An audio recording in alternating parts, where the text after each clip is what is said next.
Vagos FM, Jornal do Desporto. Antes de mais dizer que não me surpreende de todo essa saída, pegando precisamente por aí, pela parte concreta dos resultados que acho que não deixam dúvidas a ninguém. Aliás, eu já o escrevi e fui uma pessoa que fui dizendo e também abertamente com o treinador do Beira-Mar em algumas conversas que tive, que particularmente o futebol do Beira-Mar, no caso neste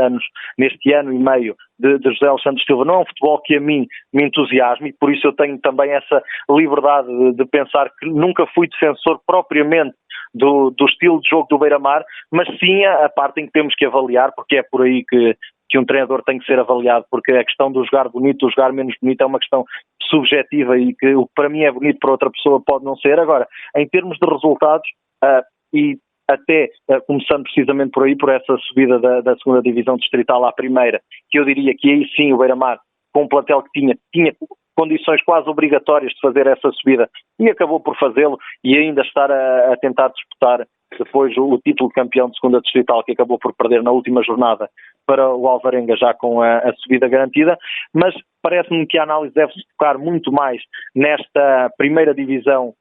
distrital e naquilo que foi feito nesta primeira metade da temporada, porque foi supostamente, segundo isso, que José Alexandre Silva acabou por ser dispensado do lugar, e eu uso aqui a palavra dispensado, embora é bom fazer essa nota. No comunicado oficial do Beira-Mar não se fala nem em despedimento, nem em opção do treinador para sair, deixa-se completamente essa questão em aberto. Refere apenas esse comunicado, então, que José Alexandre Silva já não é treinador do Beira-Mar, mas quem acompanhou e o que se ia falando em Aveiro, e isso era algo que muita gente já sabia, inclusive a maioria da comunicação social, José Alexandre Silva esteve no Beira-Mar durante esta metade da época a prazo, e a sua saída acaba por não ser pela sua vontade, mas sim por vontades externas. Já saíram algumas notícias, inclusive, que possam ter estado alguns patrocinadores por trás dessa mesma saída do treinador do Beira-Mar. Não posso naturalmente ter a certeza que tenha sido esse o motivo. Agora, o que eu posso ter a certeza é que, de facto, eu já o sabia e outras pessoas já o sabiam, e acredito que também o próprio treinador do Beira-Mar, porque não é imune àquilo que houve na cidade de Aveiro, porque apesar de tudo estamos a falar de uma cidade que, sendo relativamente grande no país, não é assim tão difícil para quem frequenta os sítios certos e para quem está nas imediações do estádio, como era o caso do treinador, saber o que se dizia, que desde o início da época que já havia essa percepção que por volta de janeiro, nesta zona, habitualmente mercado de inverno nos campeonatos profissionais, que seria aqui a meio da época que José Alexandre Silva poderia ser dispensado, e parece-me que houve uma estratégia nesse sentido, desde logo, e já tinha também falado aqui na Vagos FM, que pareceu muito errado que no início da época alguns dirigentes do Beira-Mar e pessoas com responsabilidades e com voz no seio do Beira-Mar tenham vindo a público em alguns jornais de destaque em Aveiro a garantir que a equipe ia lutar pela subida, algo que não me parece mal que qualquer equipa, mesmo que seja a que tem o pior orçamento da Liga, possa fazer esse esforço para tentar fazê-lo, mas quando há um tipo de comunicado oficial assim,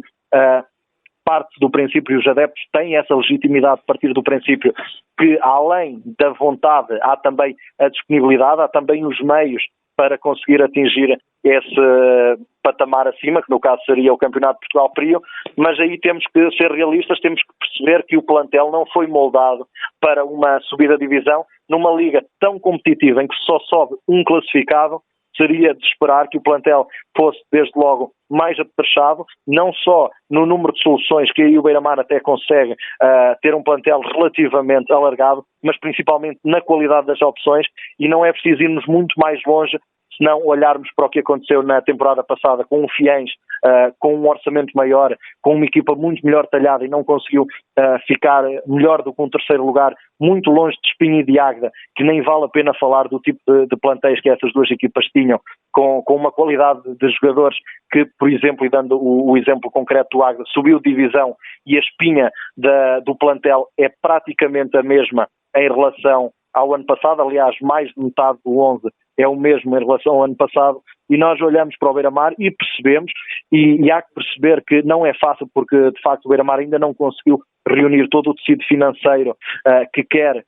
através dos patrocinadores, das empresas locais, para construir um plantel para subir. Não está nada errado em isso, o Beira-Mar pensar um passo de cada vez, essa é a solução certa. O que é errado foi essa pressão que foi colocada, na minha opinião, propositadamente em cima do treinador, que a equipa tinha condições para subir, para agora, com um quarto lugar, a apenas 2 pontos do segundo classificado, ali ainda muito na luta, embora só subindo o primeiro, ainda na luta pelo que os melhores, os que têm melhores orçamentos têm vindo a fazer, e até acima de alguns, como o Lourosa, que gastou muito dinheiro no início da temporada e que agora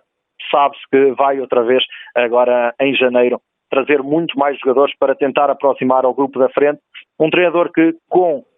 os jogadores que está a fazer um campeonato, diria eu, até um pouco acima do que seria esperado, ou no pior das hipóteses para os mais otimistas, dentro do esperado, ser despedido sem qualquer justificação. Não há aqui justificação dos resultados, mas acredita-se que será certamente por aí, até porque surge após uma derrota. É conhecido o beiramarismo do José Alexandre Silva e é conhecido também a boa relação com que José Alexandre Silva tinha, nomeadamente com o presidente do Beira-Mar, António Cruz, e por isso, não vendo aqui qualquer incompatibilidade mesmo do próprio técnico, que reconhecia que estava a fazer um trabalho aceitável face